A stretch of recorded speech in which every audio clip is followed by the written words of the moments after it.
안녕하세요, 성도 여러분. 새해를 맞아서 많은 분들이 새해 목표들을 세우고 하는데요. 여기 미국에서는 New Year's Resolution이라고 해서 새해 목표를 세우고 운동도 열심히 하고 다이어트 계획도 세우고 합니다. 2021년을 우리가 조금 힘겹게 맞고 세상이 많이 어지럽지만 새해 영적인 목표를 우리가 세우기를 원합니다. 저는 오픈암스 교회가 하나님을 향한 목마름을 채워서 각자의 자리에서 빛을 발하는 것을 놓고 기도합니다. 우리가 하나님을 향한 목마름을 채우는데 말씀과 기도보다 더 좋은 방법은 없습니다. 하나님을 위해 비워져 있는 우리 마음의 공간을 2021년에는 하나님의 말씀과 기도로만 가득 채우시기를 기도합니다.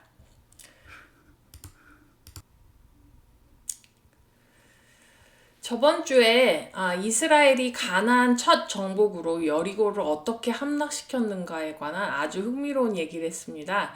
여호수아가 신약의 예수 그리스도의 예표인 것도 말씀드렸고, 또 여리고 성이 무너진 것은 백성들이 성 주위를 도는 어떤 행위 때문에 무너진 것이 아니라 나팔 소리와 함께 하나님의 임재가 있을 때, 그리고 그 정하신 때가 찼을 때 철옹성인 요새가 무너진 것이라고 말씀드렸습니다. 하나님의 힘과 지혜는 우리가 어디를 도는 어떤 노력을 해서가 아니라 우리가 십자가에서 죽을 때 생기는 것이라고 배웠습니다. 하나님은 하나님이 약속한 유업으로 주시려고 하는 것에 뭔가 우리 안에서 방해가 될 만한 것들은 다 무너뜨리십니다. 사람이 보기에 거대하고 힘이 센 여리고성도 하나님의 계획을 방해하기 때문에 여지없이 무너뜨리셨죠. 우리 오늘 말씀 보기 전에 함께 영적인 지혜를 달라고 함께 기도하겠습니다. 하나님 아버지, 정말 우리 안에 있는 여리고성, 또 우리 심령 안에 어떤 일이 벌어지고 있는지 우리가 말씀을 통하여서 비추어 보기를 원합니다. 성령님, 우리에게 지혜를 주시고 영적인 시각을 허락하여 주시고 영적인 귀를 허락하여 주시고 우리 자신이 정말 주님 무너져야 하는 철옹성과 같은 요새인 것을 우리가 알고 우리가 정말 우리 자아를 죽이기 위해 아버지 정말 주님의 말씀으로 우리 심령을 채울 수 있도록 도와주시고 그것이 하나님의 구원을 이루며 우리 영혼에 정말 귀중한 것이라는 것을 깨달을 수 있도록 우리가 죽는 것이 우리가 사는 것임을 알 수 있도록 우리 성도님들 함께하여 주시옵소서. 예수 그리스도의 이름으로 기도합니다. 아멘.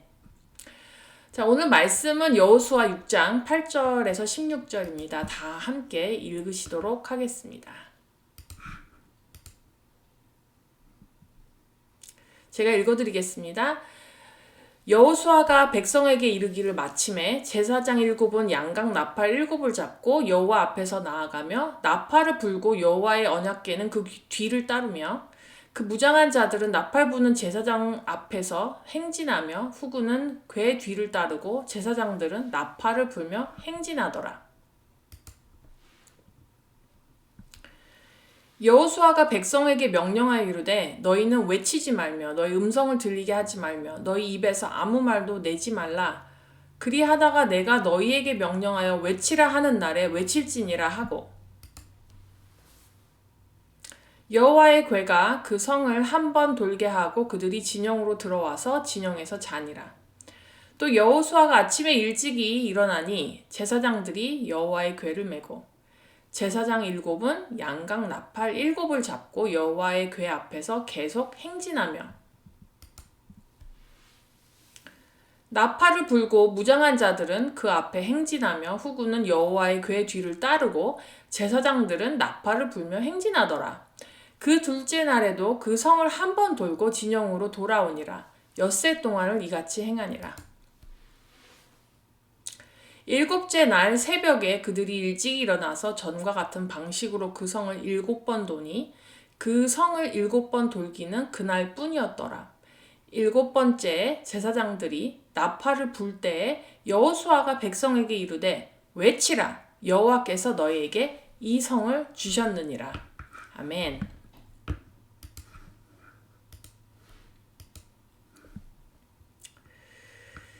여호수아에게 여호와의 사자가 찾아와서 내린 작전은 매우 의아한 점이 많은 짓이었습니다.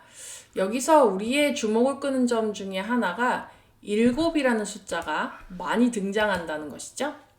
전에 설교에서도 말씀드렸지만 7이라는 숫자는 하나님의 완전한 구원을 상징하는 숫자입니다. 본문은 이렇게 말합니다. 7 제사장이 7 나팔을 가지고 진두에서 모든 백성들을 인도하여 제7일에 걸쳐서 여리고성을 돌되 7일째 되는 날에는 7 제사장이 7 나팔을 들고 백성을 인도하여 7번 도는 것이죠. 이 전쟁을 승리하기 위해 내린 작전의 명령이 숫자 7을 이렇게 많이 포함했다는 것은 이 전쟁은 영적인 전쟁이었다는 것을 의미합니다. 세상에서 육적으로 하는 전쟁은 군대의 사이즈와 군인들의 사기와 군사들의 용맹함과 또 리더들의 작전의 훌륭함에 달려 있지만은 이 여리고에서 벌인 전쟁은 하나님이 하시는 영적인 전쟁이었기 때문에 숫자 7이 작전에 사용된 것입니다. 세상의 전쟁과 다르게 영적 전쟁은 전쟁을 승리하는 방식이 다릅니다. 그래서 우리의 상식으로 이해하기에 여호수아 6장의 전쟁 작전이 미련해 보이고 이상하게 느껴지는 것입니다. 사람의 능력으로 싸우는 전쟁이 아니라 하나님이 전쟁에서 승리하시도록 우리의 능력을 죽이는 전쟁이기 때문입니다. 그래서 7이라는 숫자가 이렇게 많이 쓰여진 것입니다. 여러분은 영적 전쟁을 육적인 방법으로 하지 않으시기를 기도합니다. 영적 전쟁의 승리는 영적인 방법을 통해서 얻을 수 있습니다. 7번, 그러니까 완전히 완벽하게 자기를 완벽하게 죽이십시오. 그래서 하나님의 임재로 하나님이 승리하게 하십시오. 이것이 우리가 치러야 하는 영적 전쟁의 승리의 비결입니다. 영적 전쟁의 승리가 숫자 7로서 나타난 것이 또 나오는데요. 문둥병자 나아만 장군의 이야기에 나옵니다. 우리 다 함께 이 이야기를 열왕기하 5장에서 함께 읽도록 하겠습니다.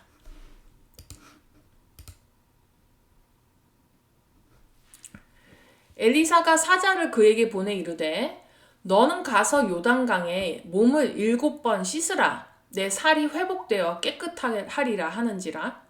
나아만이 노하여 물러가며 이르되 내 생각에는 그가 내게로 나아와서 그의 하나님 여호와의 이름을 부르고 그의 손을 그 부위 위에 흔들어 나병을 고칠까 하였도다. 다메섹 강 아바나와 바르발은 이스라엘 모든 강물보다 낫지 아니하냐? 내가 거기서 몸을 씻으면 깨끗하게 되지 아니하랴 하고 몸을 돌려 분노하여 떠나니 그의 종들이 나와 말하여 이르되 내 아버지여 선지자가 당신에게 큰 일을 행하라 말하였더면 행하지 아니하였으리이까? 하물며 당신에게 이르기를 씻어 깨끗하게 하라 함이리이까 하니 나아만이 이에 내려가서 하나님의 사람의 말대로 요단강에 7번 몸을 잠그니 그의 살이 어린아이의 살같이 회복되어 깨끗하게 되었더라.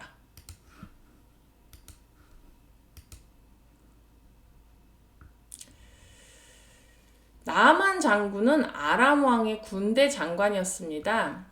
그 당시 직위가 높은 사람이었지만 나병 환자였습니다. 자기 아내의 여종이 나아만에게 이스라엘 땅에 엘리사라는 선지자가 나병을 고칠 수 있다고 해서 나아만은 엘리사를 찾아 이스라엘에 옵니다. 기대를 안고 찾아왔는데 엘리사는 나아만에게 나오지도 않고 종을 보내서 요단강에 가서 7번 씻으라고 시키죠.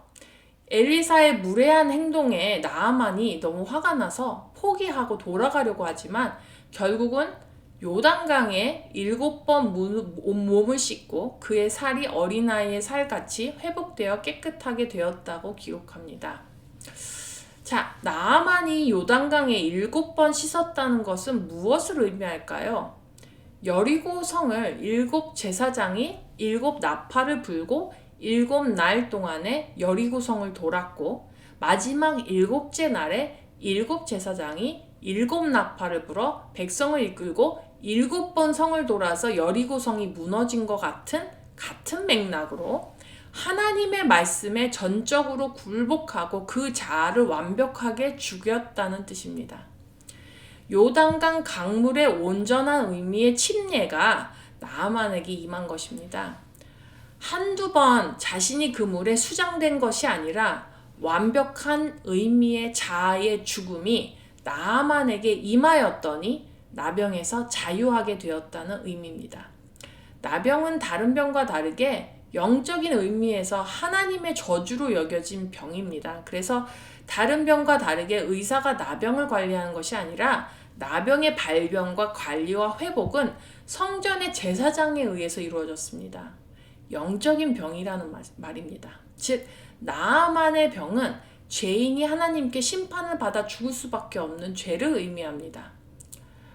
그러나 죽을 수밖에 없는 죄의 저주와 심판이 요단강에서 나의 자아가 7번 수장됐을 때, 완벽하게 강물에 수장됐을 때, 즉 나의 자아가 완벽하게 죽었을 때 저주와 심판에서 노임을 받은 것이죠. 여리고성을 7번 돌아야 하듯이 요단강이 7번 씻어야 하는 것입니다. 즉 나의 자아는 부분적으로 죽는 것이 아니라 7번 완벽하게 죽었을 때, 그때 우리는 하나님의 권능으로 여리고성이 무너지고 저주받은 나병이 치료되는 하나님의 능력을 경험하게 됩니다. 자, 우리 여호수아 6장으로 돌아오도록 하겠습니다. 여호수아가 백성에게 침묵을 요구합니다. 제가 저번 시간에 600만 장정이라고 실수로 말씀을 드렸는데요. 사실은 제가 이게 미국식으로 숫자를 읽어서 벌어진 실수입니다. 정정하겠습니다. 60만 장정입니다. 60만 장정과 그 외 여자들과 아이들이 여리고성을 돌았을 텐데요. 어떻게 소리를 내지 않고 성을 돌았을까요?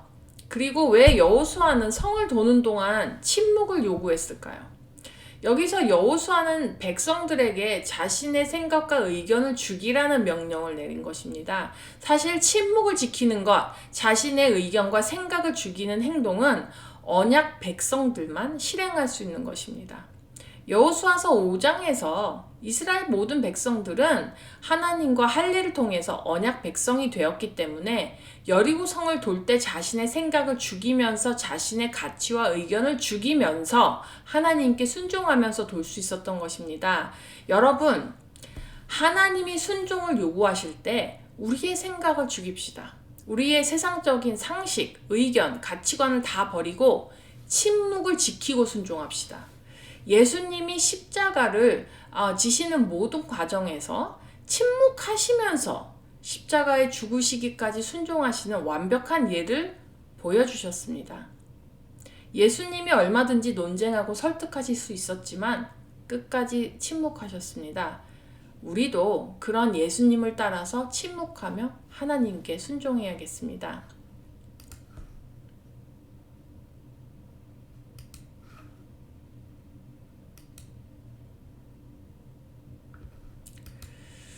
침묵을 하며 성을 돈 후에 여호수아가 명령하여 외치라 했을 때 이스라엘 백성들은 큰 함성을 외쳤고 여리고 요새의 벽은 무너졌습니다. 20절을 영어 성경을 찾아보면 벽이 평평하게 fell down flat 이런 표현이 나옵니다. 그런데 그림을 보시다시피 여리고성은 절벽 위에 지어졌기 때문에 평평하게 무너졌다는 것이 무슨 의미인지 이해가 되지가 않죠. 고고학자인 Dr. Brian Wood라는 사람이 그의 탐사에서 이런 발표를 했습니다. 여리고성의 옹벽이 성벽 바깥에 지어졌기 때문에 사실은 성벽이 성 안쪽으로 기울어져서 무너져야 하는 것이 매우 자연스럽습니다. 여리고 성벽은 그러나 옹벽 바깥쪽으로 무너졌습니다. 특별히 안쪽의 성벽이 절벽 쪽으로 무너지는 바람에 이스라엘 백성이 아주 손쉽게 무너진 성벽을 밟고 성 안으로 들어가 함락시킬 수가 있었던 것이죠. 만약 성벽이 성 안으로 무너졌다면 성벽이 무너졌어도 이스라엘 백성들은 절벽으로 올라가 성을 함락시킬 수가 없었을 것입니다. 이것은 과히 신적인 능력으로 이루어진 것이죠. 참 우리 하나님은 알면 알수록 대단하시고 경이로우신 하나님이십니다. 성이 무너지자마자 여호수아가 이스라엘에게 명령한 것이 라합과 그 가족을 살려주라는 지시였습니다. 긴박한 상황 가운데서 라합과 그의 가족을 챙긴 이유가 무엇이었을까요? 라합을 기생이라고 부르는데요.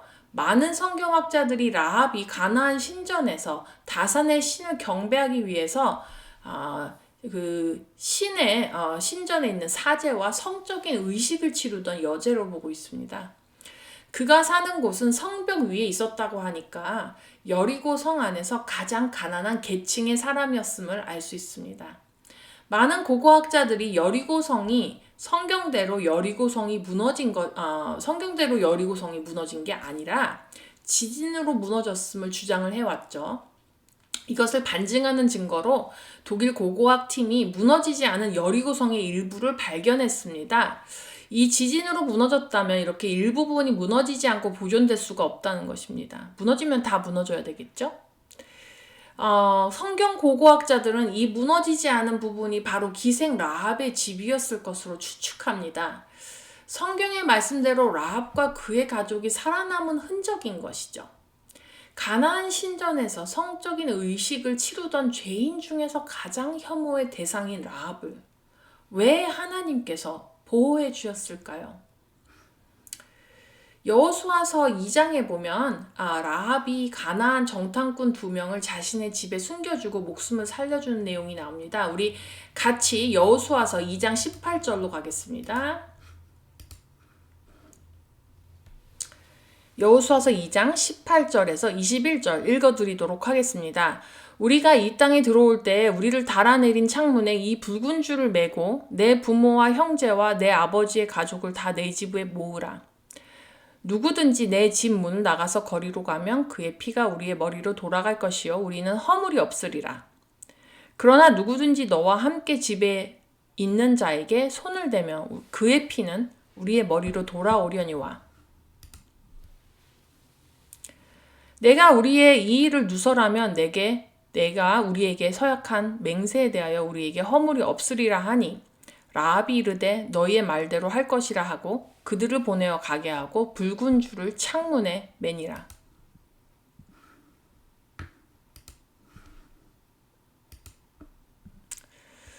라합이 창문에 내린 붉은 줄을 사진으로 좀 찾아보니까 이런 이미지를 찾을 수 있었습니다.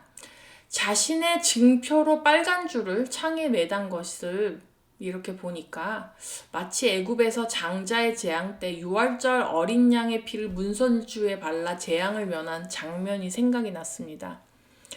라합도 여리고에 임한 하나님의 진노와 심판을 알아차리고 자신의 생명을 걸고 여리고 왕을 배신하고 하나님의 편에 서기로 작정한 것이죠.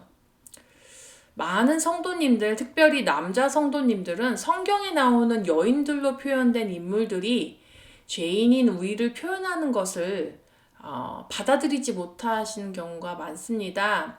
자신은 남자고 성경의 인물은 여인, 그것도 기생과 같은 도덕적으로 결점이 심각한 인물이기 때문에 그 인물의 이야기를 자신의 영적인 상태로 받아들이지 못하는 것이죠. 그런데 사실 성경에 나오는 죄인들, 특별히 여자 죄인들은 우리 죄인들의 영적인 상태를 아주 적나라하게 보여주는 인물들입니다. 자신의 성별 때문에 성경에서 말하는 영적인 메시지를 놓치시지 않기를 바랍니다. 라합을 하나님을 떠나 세상에서 종노릇하는 혐오 대상의 죄인을 총칭한다고 봅시다. 그리고 여리고성은 죄악이 가득한 심판의 대상인 세상입니다. 라합은 세상이 원하는 대로 세상에 충성하여 종처럼 시키는 대로 했지만 여리고는 라합을 천히 여기고 가난하게 했습니다. 이용할 대로 다 이용하고 내버린 것이죠. 이 세상에서 멸시받고 가난에 찌들어 아무 소망이 없던 라합에게 어느 날 이스라엘의 하나님이 어떻게 자기 백성을 애굽에서 구원하여 홍해를 건너게 한 일과 광야에서 40년 동안 먹이시고 입히시고 보호한 일과 아모리 족속을 진멸한 이야기들을 듣게 되었습니다. 그렇게 자기 백성을 사랑하는 하나님을 라합도 자기 하나님으로 믿고 만나고 싶다고 느꼈을 것 같습니다. 그런데 어느 날 기회가 온 것이죠. 그래서 이스라엘 정탐꾼이 왔을 때 자기가 섬기는 왕을 배신하고 죽음을 각오하고 이스라엘의 편에 선 것입니다. 이스라엘의 스파이들을 숨겨주었고 살려주었단 그런 것이 발각이 되면 어떤 일이 일어날지 알면서도 이렇게 행동한 것이죠. 그리고 이 정탐꾼들에게 약속을 받아냅니다. 자기가 정탐꾼을 살려준 대가로 자신의 목숨을 걸고 이 세상을 배신한 대가로 이스라엘이 여리고를 함락하는 날 자신과 가족을 구원해달라고 서약을 받습니다. 즉 하나님과 언약 관계를 맺은 것이죠. 그 언약의 증표로 붉은 줄을 창에 달아 표시를 했습니다. 하나님과의 언약은 항상 피가 있어야 하기 때문에 라합의 경우에는 하나님과의 언약 관계를 피와 같이 붉은 줄로 표시한 것이죠. 자, 우리 심령에 한번 대입해서 생각해 보도록 하겠습니다. 우리는 죄악이 가득한 그리고 하나님의 심판의 대상인 여리고와 같은 악한 세상에 살고 있습니다. 크게 보여드릴게요. 그리고 우리 모두는 비천하게 악한 세상의 종으로 그 세상의 왕인 사단과 죄가 시키는 대로 사는 나약하고 가난한 사람들이었습니다. 살고 싶은 소망이 모두 단절됐을 때 어느 날 자기 백성을 보호하시고 사랑하시는 능력의 하나님의 복음을 들었고 이 세상을 배신하여 이 세상에서 완전히 사장되고 죽을 수도 있는 것을 각오하고 사랑과 능력의 하나님을 믿기로 결심했습니다. 그래서 이 세상을 등지고 이제는 하나님이 자신을 구원해 주실 증표로 붉은 줄인 예수 그리스도의 피를 통해 하나님과 언약 관계를 맺은 것입니다. 지금은 구원되지 않았지만 여호수아가 여리고 성을 함락할 때 이 붉은 증표만 표시되어 있으면 구원받을 수 있다는 소망을 가지고 말입니다.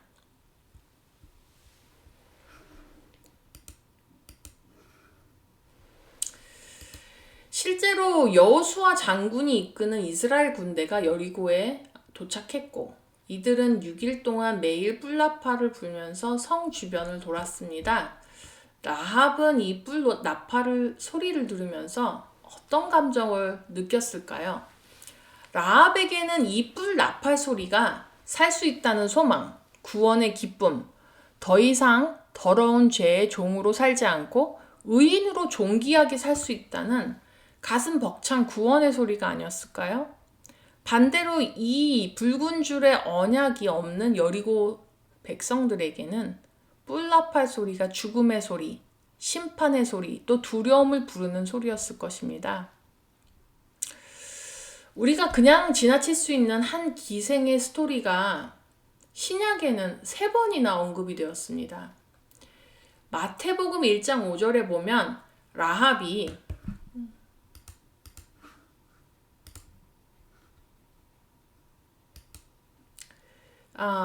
살몬과 그 사이에서 보아스를 낳아서 다윗 왕의 조상이 되었고 이 다윗은 예수님의 조상이죠. 그러니까 이 라합은 예수님의 계보에 오른 4명의 여자 중에 한 사람이 됩니다.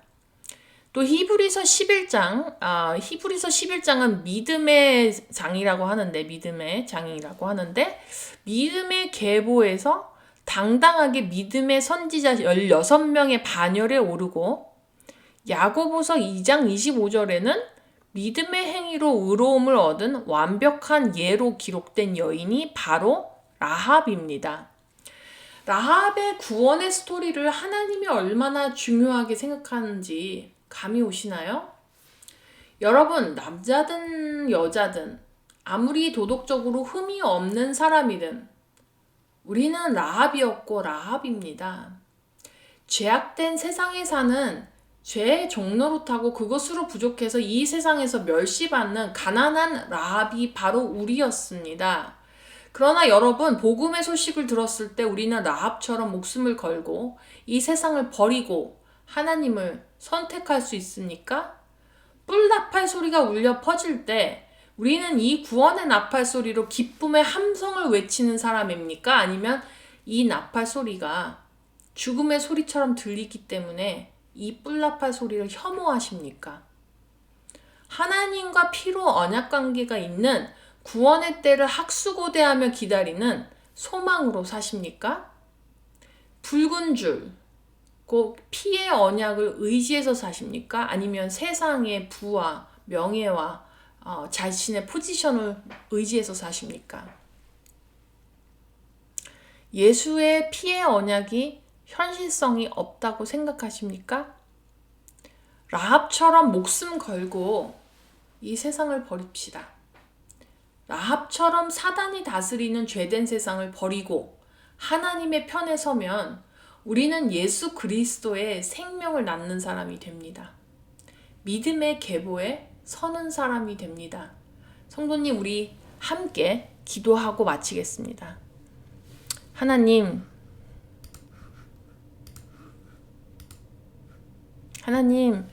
오늘 우리에게 이렇게 우리의 자아가 어떻게 완벽하게 죽어야 하는지, 주님, 우리의 능력이 과연 어디서 나오고 우리가 영적 전쟁에서 어떻게 승리할 수 있는지 알려주셔서 감사합니다. 이 비결을 모르고 이 세상을 기생 라합의 예전 모습처럼 그렇게 세상에 다 이용될 대로 이용되고 정말 혐오 대상으로 이 세상에서 멸시받는 사람들로 살지 말게 하시고, 우리는 이 세상에 살지만 우리는 정말 라합과 같이 주님과 언약 관계에 있는 자들인 것을 알게 하여 주시고, 예수 그리스도의 피의 공로를 힘입어서 우리가 정말 언약의 백성대로 표시받은 사람대로 살 수 있는 거룩한 백성들 될 수 있도록 도와주시옵소서. 비록 우리가 라합과 같이 주님을 버리고 주님 모르고 산 죄인들이지만 아버지 하나님, 정말 우리가 믿음의 행위로 믿음으로 우리가 세상을 버리고 주님을 선택하오니 아버지, 정말 우리가 라합과 같이 믿음의 반열에 서게 도와주시고 예수 그리스도의 생명을 낳는 계보에 우리가 정말 들어갈 수 있도록, 우리를 정말 영적 전쟁에서 승리할 수 있도록 정말 우리가 7번 이 성을 돌아 우리 안에 있는 여리고성이 함락되고 무너지고 아버지 정복될 수 있도록 주께서 우리와 함께하여 주시옵소서. 예수 그리스도의 이름으로 간절히 기도합니다. 아멘.